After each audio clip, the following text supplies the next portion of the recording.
Very good morning, welcome to business breakfast. ఇక మార్కెట్లో నష్టాలలో కొత్త రికార్డులు సృష్టిస్తున్నాయి. రోజు కొత్త రికార్డులు సృష్టిస్తూ ఉన్నాయి. సెన్సెక్స్ నిన్న 14 నెలల కనిష్టానికి పడిపోతే ఉంటే ఇవాళ 15 నెలల కనిష్టంలో ఉందని చెప్పుకోవచ్చు. ఓవరాల్ సెన్సెక్స్ వైజ్ గా చూసుకున్నట్లయితే, అలాగే నిఫ్టీ కూడా 14 నెలల కనిష్ట స్థాయిలో ప్రస్తుతం ట్రేడ్ అవుతుంది. నిన్న మధ్యాహ్నం వరకు కూడా స్వల్ప నష్టాలతో ఉన్న సెన్సెక్స్, నిఫ్టీ కూడా మధ్యాహ్నం నుంచి భారీ స్థాయిలో నష్టపోయాయని చెప్పుకోవచ్చు. సెన్సెక్స్ నిన్న 309 పాయింట్లు, నిఫ్టీ 96 పాయింట్ల నష్టంతో ముగిసింది. అండ్ సెన్సెక్స్ నిన్న 25,000 పాయింట్ల దిగువన వచ్చి 24,894 పాయింట్ల వద్ద క్లోజ్ అయిందని చెప్పుకోవచ్చు. అలాగే రూపీ విషయానికి వచ్చినట్లయితే కూడా రూపీ కూడా 2 సంవత్సరాల కనిష్ట స్థాయికి పడిపోయింది. నిన్న 36 పైసలు నష్టపోయి ₹66.82 దగ్గర క్లోజ్ అయింది. సో మార్కెట్లు చూసుకున్నట్లయితే రోజుకు కొత్త లోవర్ లెవెల్స్ ని టచ్ చేస్తూ వస్తున్నాయి. అలాగే నిన్న ఓవరాల్ మార్కెట్ వైజ్ గా చూసుకున్నట్లయితే ఫార్మా నిన్న బాగా నష్టపోయిందని చెప్పుకోవచ్చు. ఓవరాల్ సెక్టర్ వైజ్ గా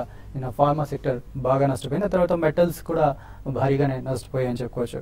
ఇక నిన్న ఓన్లీ పాజిటివ్ గా ఉన్నాయి యూరోప్ మార్కెట్స్ అని చెప్పుకోవచ్చు. యూరోప్ మార్కెట్స్ పాజిటివ్ గా ప్రారంభమయ్యాయి, పాజిటివ్ గా క్లోజ్ అయ్యాయి. సో ఇవాళ SGX నిఫ్టీ ప్రస్తుతానికి పాజిటివ్ గా ట్రేడ్ అవుతుంది. అరౌండ్ 50 పాయింట్స్ గెయిన్స్ లో ప్రస్తుతానికి ట్రేడ్ అవుతుంది. అలాగే ఏషియన్ మార్కెట్స్ చూసుకున్నట్లయితే కూడా కాస్త మిక్స్డ్ గా కనబడుతున్నాయి. సో ఇవాళ కొంచెం హోప్ కనిపిస్తుంది మనకు మార్కెట్ల పరంగా చూస్తే. సో ఈ హోప్ నిలబడుతుందా నిజంగా లేదా మనకి వివరించడానికి శేషు గారు ఉన్నారు, ఎక్స్పర్ట్. అలాగే ఇవాళ mutual funds expert, certified personal finance expert Tumma Balaraj గారు ప్రస్తుతం మనతో పాటు ఉన్నారు. సో మీకు మ్యూచువల్ ఫండ్స్ సంబంధించి కూడా ఎలాంటి డౌట్లు ఉన్నా కాల్ చేయండి. సో గుడ్ మార్నింగ్ బాలరాజ్ గారు అండ్ శేషు గారు. Good morning.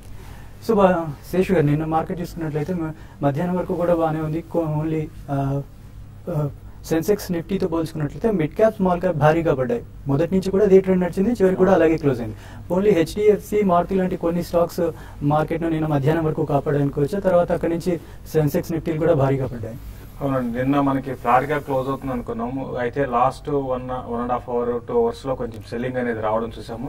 దీనికి మెయిన్ రీజన్ ఏంటంటే మెట్ డిపార్ట్మెంట్ మాన్సూన్ ఇంకా డౌన్ గ్రేడ్ చేసే అవకాశం ఉంది అనే న్యూస్ స్ప్రెడ్ కావడం చూసాము. ఒక రూమర్ అనేది మొత్తం కొన్ని వెబ్సైట్ లో స్ప్రెడ్ అయ్యి ఆ న్యూస్ దానివల్ల ఏంటంటే ఇక్కడ ఆల్రెడీ మనకి GDP 0.5% తగ్గింది. తర్వాత మాన్సూన్ డెఫిసిట్ ఇంకా ఇక్కడి నుంచి కానీ తగ్గిందంటే ఇంకా గ్రోత్ రేట్ అనేది కూడా ఇంకా తగ్గచ్చు అనే ఉద్దేశంతో నేను కొంత సెల్లింగ్ అనేది చూసాము నేను లాస్ట్ ఒక 1 అవర్ లో. అయితే ఈ రోజు దానికి అగెనెస్ట్ గా మనం చూస్తున్నాము. సింగపూర్ నిఫ్టీ దగ్గరగా 60 పాయింట్స్ పాజిటివ్ లో ఉంది. దానివల్ల బ్యాంక్స్ అప్పటి వరకు ఫ్లాట్ గా ఉన్న బ్యాంక్ నిఫ్టీ నిన్న లాస్ట్ 1 అవర్ లో హెవీగా కరెక్ట్ అయింది. అయితే 15,800 అనేది లైఫ్ టైం అనుకోవచ్చు, లేకపోతే షార్ట్ టర్మ్ కూడా చాలా స్ట్రాంగ్ సపోర్ట్ గా అనుకోవచ్చు అండి. ఈ లెవెల్ నుంచి కొంత బౌన్స్ బ్యాక్ కావడానికి అవకాశం ఉంది బ్యాంక్ నిఫ్టీ. కాబట్టి బ్యాంక్ నిఫ్టీ నిన్న కూడా చెప్పాము, బ్యాంక్ నిఫ్టీలోనే స్టే బయింగ్ అని చెప్పాము. ఒక చిన్న పుల్ బ్యాక్ 16,200 ఆర్ 16,400 ఆ లెవెల్ దాకా రావచ్చు బ్యాంక్ నిఫ్టీ కరెంట్ లెవెల్స్ నుంచి. కాబట్టి బ్యాంక్ నిఫ్టీలో బై చేయమని చెప్తాము.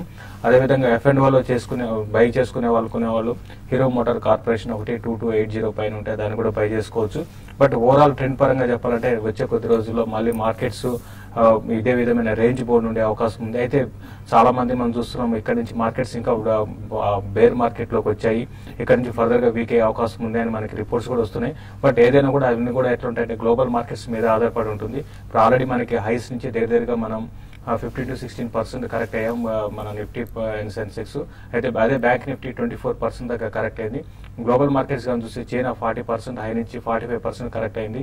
జపాన్ 16%, తర్వాత యూరోప్ అన్ని కూడా 15 to 20% కరెక్ట్ అయినాయి. కాబట్టి ఈ మామూలుగా ఇటువంటి కరెక్షన్స్ అనేవి కొంత హెల్దీ అని చెప్పొచ్చు. బట్ ఇక్కడ నుంచి ఇంకా ఫర్దర్ గా వీక్ అయితే మాత్రం మనం బేర్ మార్కెట్ గా కన్సిడర్ చేయొచ్చు. బట్ ఈ లెవెల్ ఆగితే మాత్రం ఒక బుల్ మార్కెట్ లో ఒక షార్ట్ టర్మ్ బేర్ మార్కెట్ అనుకోవచ్చు.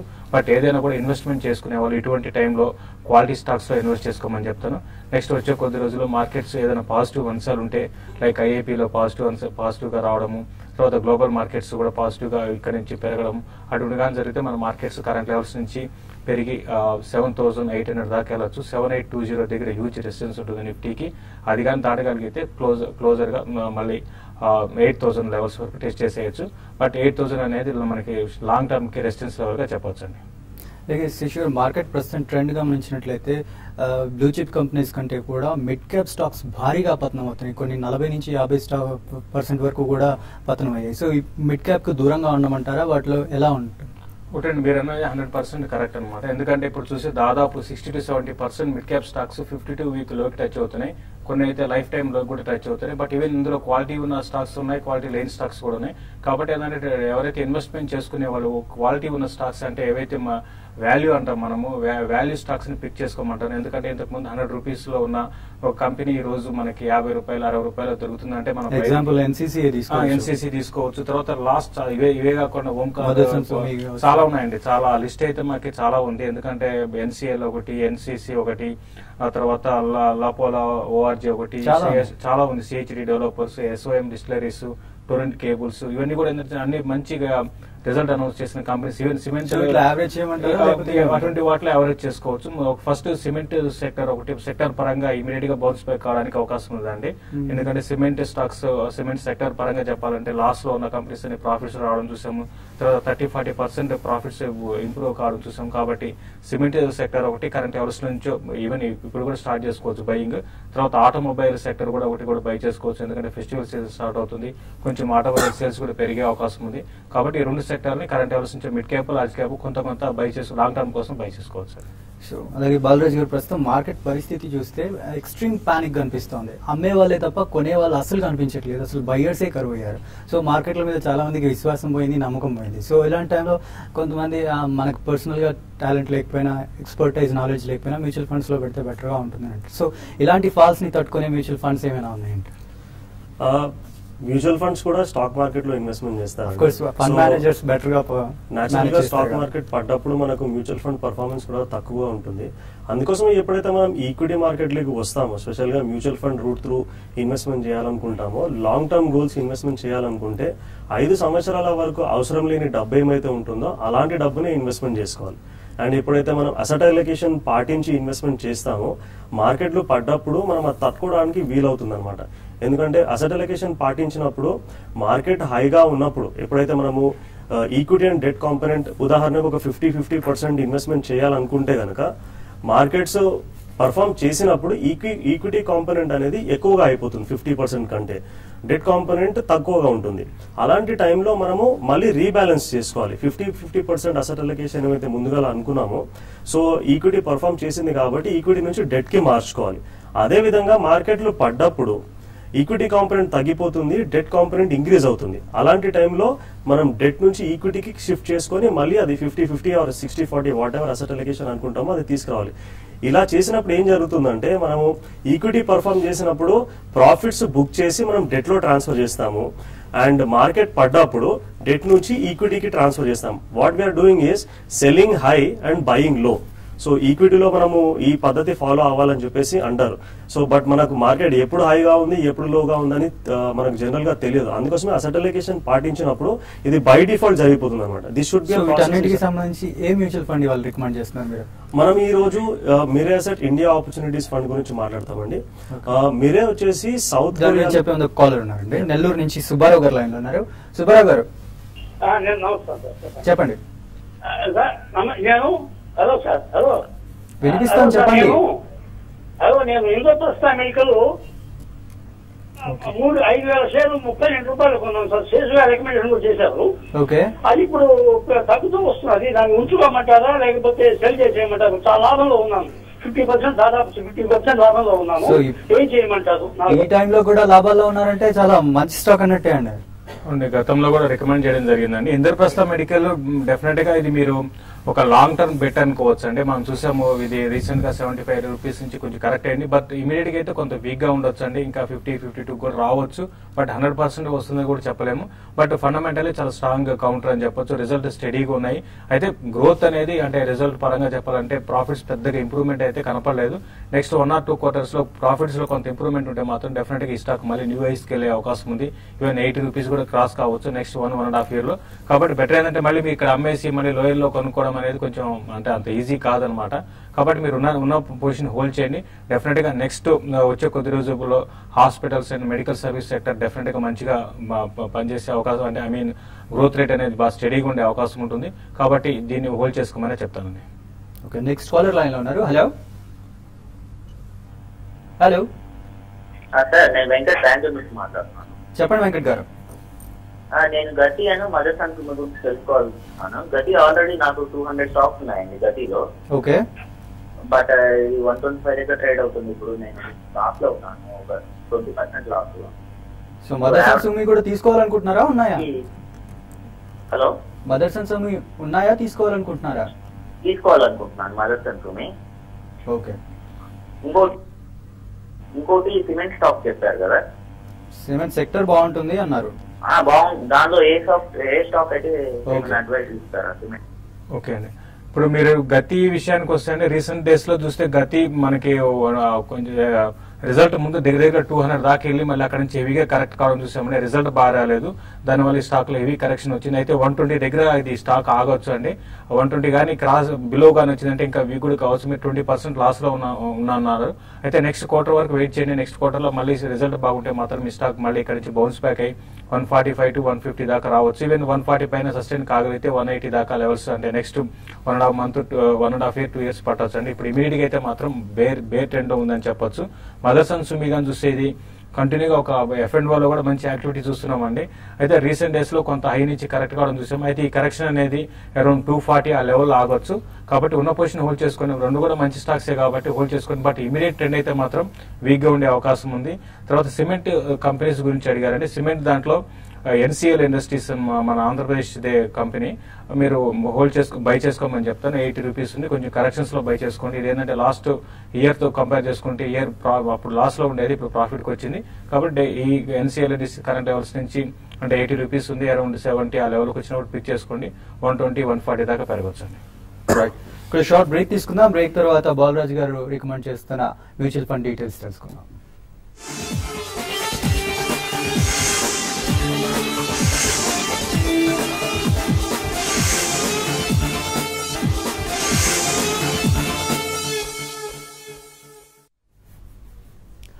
Welcome back.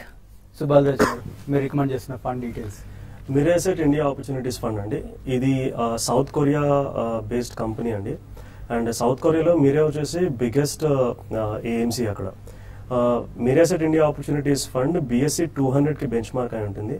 అండ్ ఇందులో 70 to 80% లార్జ్ క్యాప్లో జనరల్గా ఇన్వెస్ట్మెంట్ చేస్తారు. And 20 to 30% mid cap and small cap oriented stocks లో ఇన్వెస్ట్మెంట్ చేస్తారు. అండ్ స్టాక్ స్పీకింగ్ చేసేటప్పుడు return on capital employed and margin of safety filters ని వాడుకొని stock picking జరుగుతూ ఉంటుంది. అండ్ ఏవైతే స్టాక్స్ మంచి కంపెనీ స్టాక్స్ ఎక్స్పెన్సివ్ ఉన్నా కానీ, క్వాలిటీ లేని స్టాక్స్ చీప్ గా ఉన్నా కానీ, ఇలాంటి స్టాక్స్ ని జనరల్ గా అవాయిడ్ చేస్తారండి. అండ్ ఈ మధ్య కాలంలో 65 to 70% లార్జ్ క్యాప్ లో ఇన్వెస్ట్మెంట్ చేసి అండ్ మిగతాది mid cap and small cap లో ఇన్వెస్ట్మెంట్ చేశారు. అండ్ 2009 లో కానీ 2014 లో కానీ అవుట్ పర్ఫార్మెన్స్ వచ్చిందండి ఈ ఫండ్ లో and compare to peer group. And last 1, 3 and 5 year range లో వచ్చేసేసి పియర్ గ్రూప్ ఏమైతే ఉందో దీన్ని కన్సిస్టెంట్ గా బీట్ చేసింది. అండ్ దాంతో పాటు బెంచ్ మార్క్ ని కూడా బీట్ చేసింది. ఈ ఫండ్ వచ్చేసి మనకు April 2008 లో స్టార్ట్ అయింది. సో జనరల్ గా మనకు 2008 లో మార్కెట్ పతనం అయింది అండ్ గ్లోబల్ రెసెషన్ వచ్చిన టైంలో ఈ ఫండ్ ఇంట్రడ్యూస్ చేస్తారు. బట్ అక్కడ నుంచి performance has been really good. And ఈ ఫండ్ రిటర్న్స్ వచ్చేసి లాస్ట్ 1 year లో 6.3% రిటర్న్ వచ్చిందండి.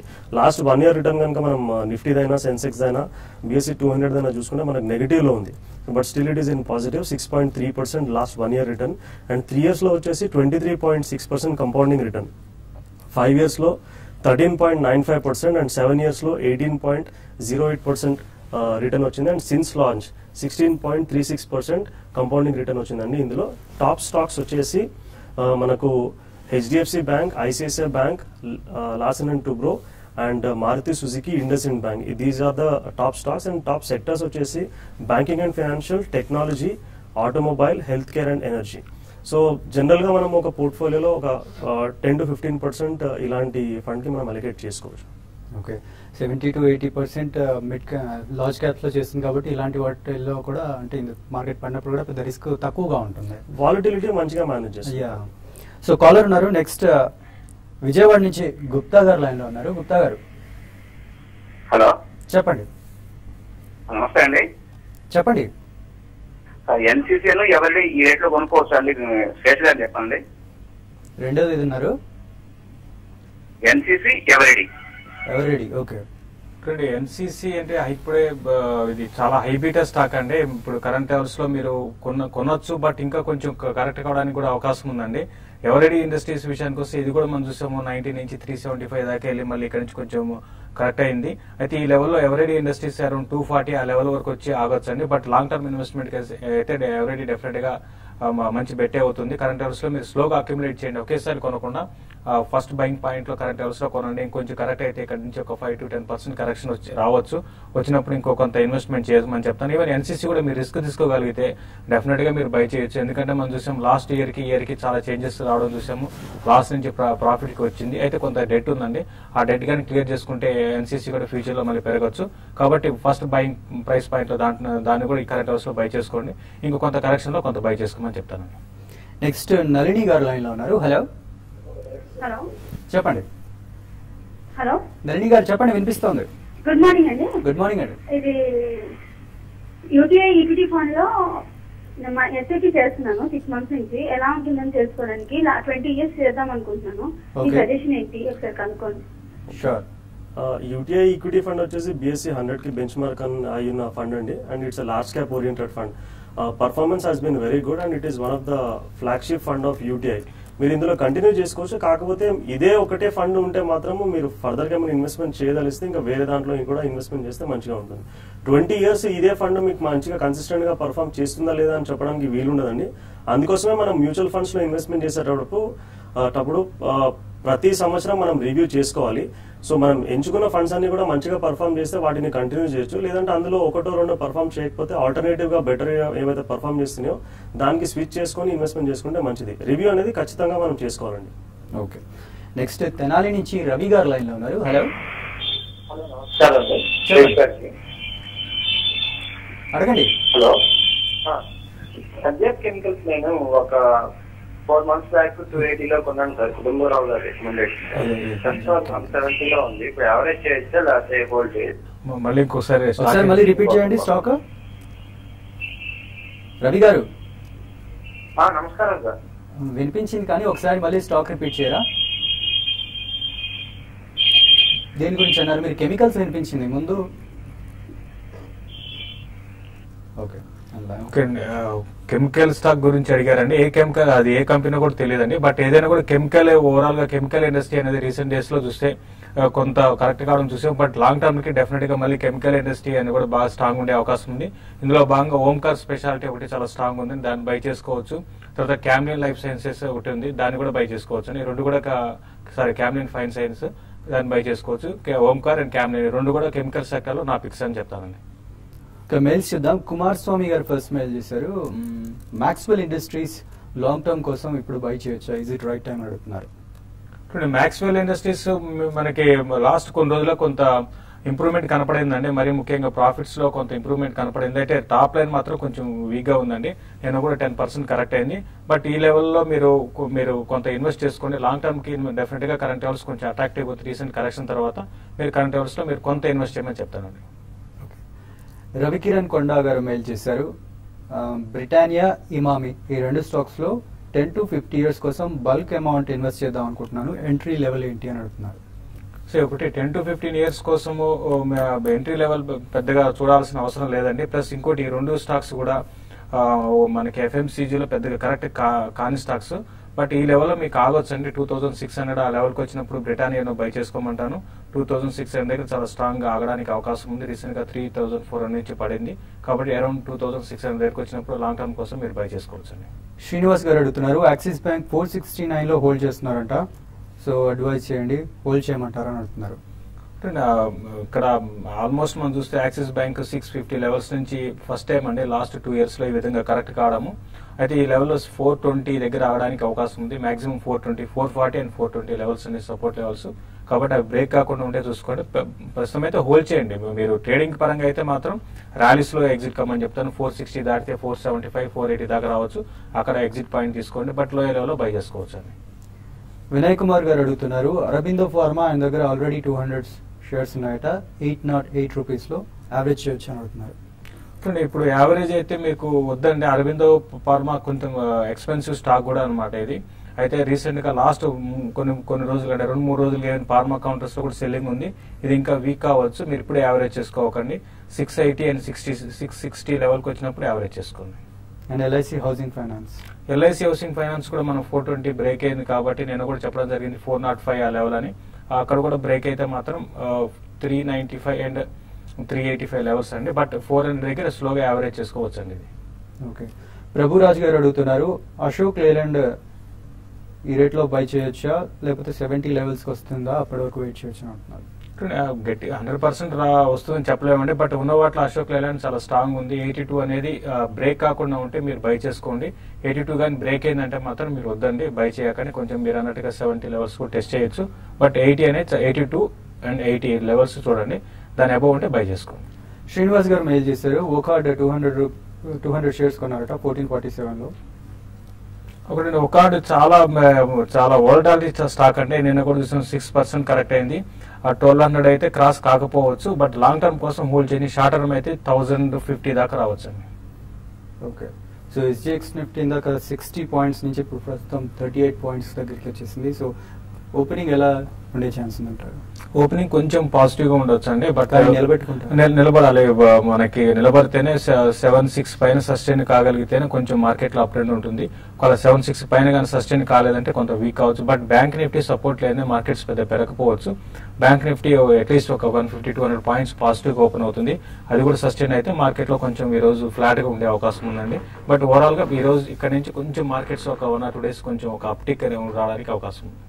థ్యాంక్ యూ శశి గారు, థ్యాంక్ యూ బాలాజీ గారు. ఇది వాళ్ళ బిజినెస్ బ్రేక్ఫాస్ట్.